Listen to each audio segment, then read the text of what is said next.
भाग्यवान हैं। हजारों साल की विरासत के हम धनी हैं और वो हमें निरंतर ऊर्जा मिलती है, प्रेरणा मिलती है, त्याग और तपस्या की राह मिलती है।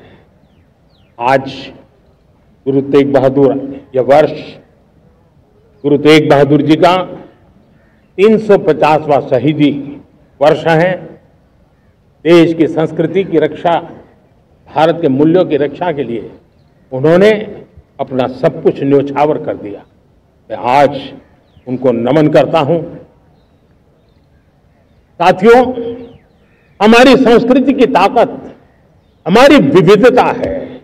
हम विविधता को सेलिब्रेट करना चाहते हैं, हम विविधता को सेलिब्रेट करने की आदत बनाना चाहते हैं।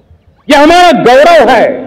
यह हमारा भारत माँ का यह बगीचा कितने विविध प्रकार के फूलों से सजा हुआ है, कितनी विविधताएं हैं। ये विविधता हमारे लिए एक बहुत बड़ा, हमारी विरासत है, बहुत बड़ा गौरव है। हमने प्रयागराज के महाकुंभ में देखा भारत की विविधता को कैसे जिया जाता है।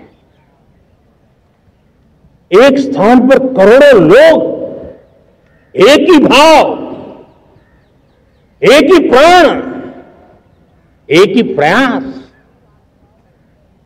दुनिया के लिए बहुत बड़ा अजूबा है। महाकुंभ की वो सफलता भारत की एकता की, भारत के सामर्थ्य की दुहाई देती है। साथियों, हमारा देश भाषाओं की विविधता से बहुत ही भरा हुआ है, पुलकित है।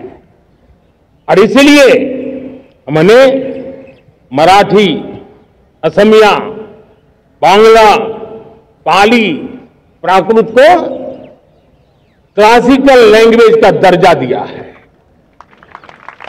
और मेरा मत है, हमारी भाषाएं जितनी विकसित होगी, हमारी सभी भाषाएं जितनी समृद्ध होगी, हमारे नॉलेज के सिस्टम को भी उतना ही बल मिलने वाला है। और हमारी वो ताकत है, आज जब डेटा का जमाना है ना, तो ये ताकत दुनिया के लिए भी बड़ी ताकत बन सकती है। इतना सामर्थ्य हमारी लैंग्वेज में। हमें हमारी सभी भाषाओं पर गर्व होना चाहिए।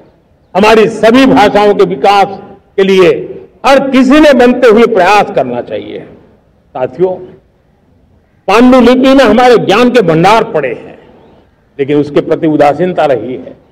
इस बार हमने ज्ञान भारतम योजना के तहत देश भर में जहां भी हस्तलिखित ग्रंथ है, जहां पांडुलिपियां हैं, सदियों पुराने जो दस्तावेज हैं, उनको खोज खोज करके आज की टेक्नोलॉजी का उपयोग करते हुए उस ज्ञान की समृद्धि को आने वाली पीढ़ियों के लिए काम आए, उस दिशा में काम कर रहे हैं। मेरे प्यारे देशवासियों, हमारा स्पष्ट मत है, यह देश सिर्फ सरकारें नहीं बनाती है, यह देश राज सत्ता पर विराजमान लोग नहीं बनाते हैं, ये देश शासन की धुरा संभालने वाले नहीं बनाते हैं। ये देश बनता है कोटि कोटि जनों के पुरुषार्थ से, ऋषियों के, मुनियों से, वैज्ञानिकों के, शिक्षकों के, किसानों के, जवानों के, सेना के, मजदूरों के, हर किसी के प्रयास से देश बनता है। हर किसी का योगदान होता है, व्यक्ति का भी होता है, संस्थाओं का भी होता है। आज मैं बहुत गर्व के साथ एक बात का जिक्र करना चाहता हूं। आज से 100 साल पहले एक संगठन का जन्म हुआ, राष्ट्रीय स्वयंसेवक संघ। 100 साल की राष्ट्र की सेवा एक बहुत ही गौरवपूर्ण स्वर्णिम पृष्ठ है। व्यक्ति निर्माण से राष्ट्र निर्माण के संकल्प को लेकर के 100 साल तक मां भारती का कल्याण का लक्ष्य लेकर के लक्षावधि स्वयंसेवकों ने मातृभूमि के कल्याण के लिए अपना जीवन समर्पित किया है। सेवा, समर्पण, संगठन और अप्रतिम अनुशासन, ये जिसकी पहचान रही है, ऐसा राष्ट्रीय स्वयंसेवक संघ दुनिया का ये सबसे बड़ा एनजीओ है एक प्रकार से। 100 साल का उसका समर्पण का इतिहास